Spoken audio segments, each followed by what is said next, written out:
The story begins with Lord Brahma about to sleep. His eyes were drooping and it was almost the end of a kalpa. Seeing that, Hayagriva, a demon, grabbed the opportunity and took the Vedas which was falling out from his mouth in his mind.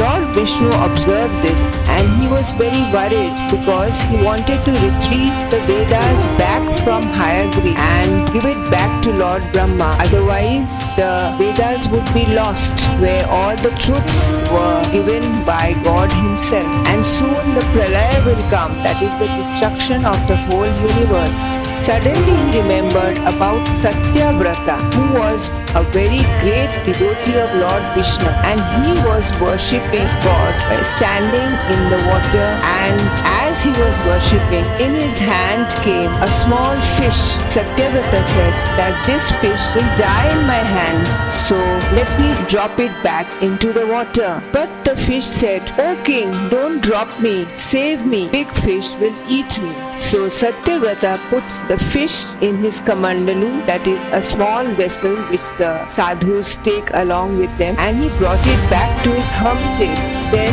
he saw the fish suddenly as big as the kamandalu, and the fish said, "I'll die here, put me in a bigger vessel." So he put the fish in a bigger vessel. Next morning he saw the fish had grown big and it was the size of the bigger vessel. Again the fish said, "Take me out of this and put me in a pond or lake. I will die here." So he went in the morning and put the fish in the pond. But soon he saw that the fish grew in the size of the pond. Then he put it in the lake. Again it grew bigger as the size of the lake. Like this he went on putting it in different lakes, bigger and bigger lakes, and then river. And finally he put the fish in the ocean. But again it took the size of the ocean. Now Satyavrata said, "This cannot be an ordinary fish."